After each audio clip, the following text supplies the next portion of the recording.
안녕하세요. 네, 오늘은 저출산 관련주들 얘기를 드리겠습니다.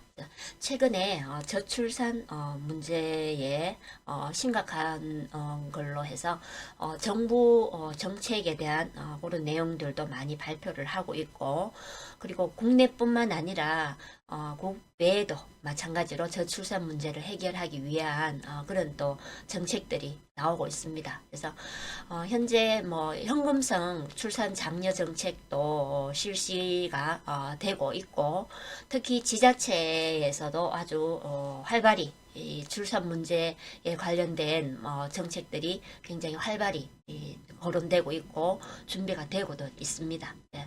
그래서 지금 현재 이제 관련주들 관심이 계속 이렇게 지속이 되고 있고, 특히 이제 중국 같은 경우도 지금 인구 감소 문제가 심각해지면서 저출산 관련된 정책들이 나올 것으로 이렇게 또 보여집니다.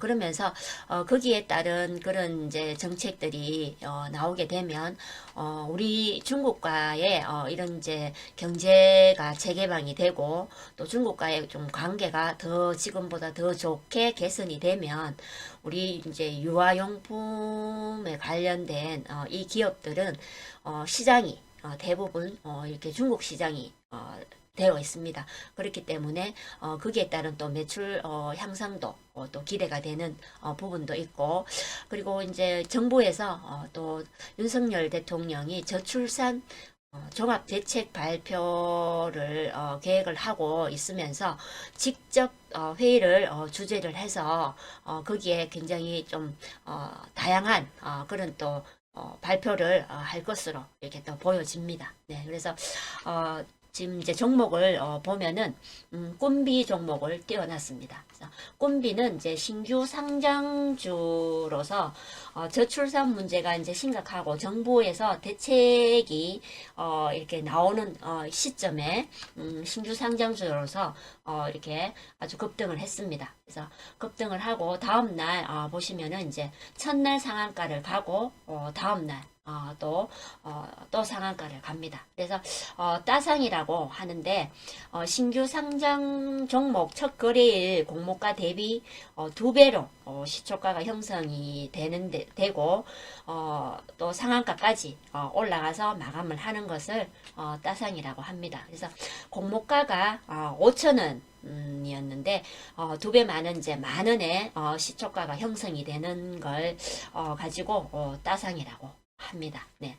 그래서 꼼비가 이렇게 이제 출발을 아주 잘 탔습니다. 그래서 흐름을 잘 맞춰서 시작을 했고 이렇게 상승을 했다가 아주 가열되게 상승을 했기 때문에 이렇게 한 3일 엄봉을 맞았습니다. 그래서 거래도 줄어들면서 한 3일 이렇게 눌렀다가 다시 저출산 문제로 인해서 거래 들어오면서 또 4일 연속 상승을 보여줍니다. 네.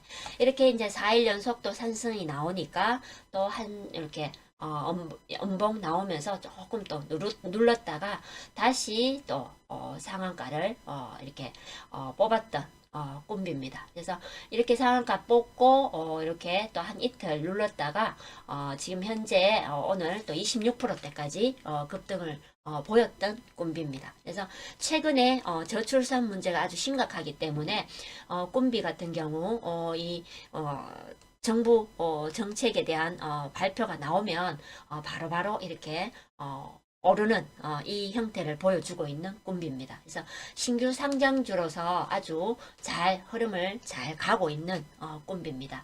네, 그리고 다음 종목으로는 이제 메디앙스. 네.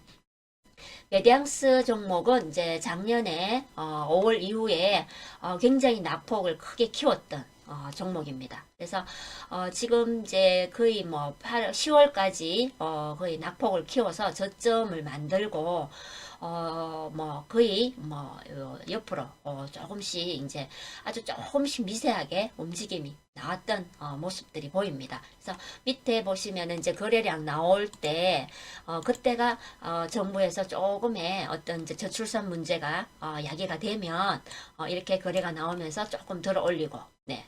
그리고 또 조금 눌렀다가 또 이렇게 하고 이렇게 이제 거래가 들어올 때마다 그 정부의 그런 정책들이 나오는 그런 또 내용들이 있습니다. 그러면서 이제 12월 그 연말 지내고 1월부터 시작해서 조금씩 다시 이제 움직임이 있는 그런 부분으로 볼 수 있겠습니다. 그래서 2월 말 경부터 시작해서 거래 들어오면서 들어오면서 움직임이 나왔습니다. 네. 그래서 상승을 보여주면서 아주 급등을 했었고 이렇게 이제 급등을 하고 3일 이렇게 눌렀다가 오늘 다시 또 앞에 거래 정도 나오면서 지금 현재 상승을 보여주고 있습니다. 그래서 메디앙스 오늘 20%대까지 상승을 하고 현재 10%대 움직임을 보여주고 있는 메디앙스입니다. 이 저출산 관련 종목들은 이 정부에서 저출산 관련한 이런 대책 발표라든지 이런 내용들이 나오게 되면 이렇게 이제 움직임이 있습니다. 그리고 또 이렇게 거래가 들어오면서 좀 이제 움직임들이 나온다라고 보시면 되겠습니다. 네, 그 다음 종목으로 캐리소프트 종목 보시겠습니다. 네, 대표적인 이제 우리 그 저출산 관련주로서 캐리소프트, 제로투세븐, 메디앙스, 이제 새로 신규 상장주인 꿈비 이렇게 오늘 이제 네 종목을 보여드릴 건데 캐리소프트는 이제 저출산 관련주이면서 그리고 또 그 콘텐츠, 영상 콘텐츠 관련주이기도 하죠. 네. 그래서 캐리소프트는 이제 앞에 보신 메디앙스와는 조금 차트가 조금 다를 겁니다. 왜 그러냐면 OTT 관련 영상 콘텐츠 관련주이기도 하기 때문에 두 가지 재료를 가지고 움직이는 종목이라서 우리가 올해 12월 이럴 때 11월 말경 12월 이럴 때 OTT 관련주들의 아주 상승이 좀 두드러졌었던 때가 있었습니다. 그래서 이럴 때 이제 11월 12월에는 영상 콘텐츠 관련주로서 급등을 했었던 때고 최근에 보시면은 2월 들어서면서 급락을 했습니다. 급락을 했고 저출산 관련 재료로 해서 여기 보시면은 이제 이렇게 거래 들어오면서 움직임이 나왔던 캐리소프트입니다. 그래서 캐리소프트 같은 경우는 이제 영상 컨텐츠 관련주이기도 하고 저출산 관련주이기도 하기 때문에 이번에 2월부터 시작해서 움직인 부분은 저출산 관련주로서 움직임이라고 보시면 되겠습니다. 네, 그래서 수급 들어오면서 상승을 보여주고 조금 이제 음봉 3일 보여주다가 오늘 새롭게 또 상승 나오고 있는 캐리소프트입니다. 오늘 13%대까지 상승을 보여줬던 캐리소프트. 네. 그 다음 종목으로 제로투세븐. 네. 제로투세븐 종목인데 이 종목도 마찬가지로 뭐 앞에서 보신 이제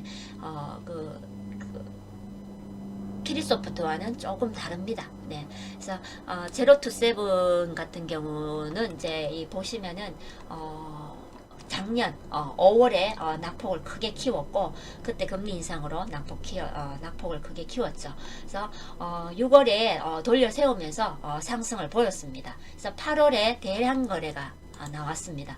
대량 거래 나오면서 급등을 했는데 이때가 그때 서울시에서 그 양육비 지원하는 그런 이제 프로젝트가 추진이 됐을 때 이렇게 급등을 했었습니다. 급등을 했고 다시 9월 10월에 또 이렇게 낙폭 키웠다가 이제 바닥에서 방향을 돌렸던 종목입니다. 방향 돌려서 밑에 저출산 관련한 그런 수급이 들어오면 움직이고 또 조금 빠졌다가 또 들어 올린 이런 종목인데 최근에 2월 들어서면서 2월 후반부부터 이렇게 이제 수급 들어와서 이렇게 상승세를 보여주는 저출산 관련주들입니다. 그래서 앞으로 저출산 문제가 굉장히 심각하기 때문에 정부 정책이 아마 계속 나올 겁니다.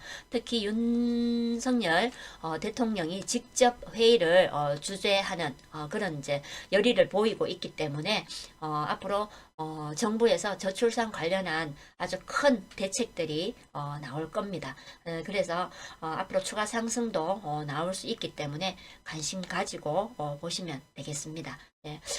이렇게 이제 제가 계속해서 급등 테마, 뭐 또 이슈 테마 이런 영상들 계속 올려드릴 테니까 구독, 알림 누르시고 또 참여 바라겠습니다. 네. 무소TV 김 실장이었습니다.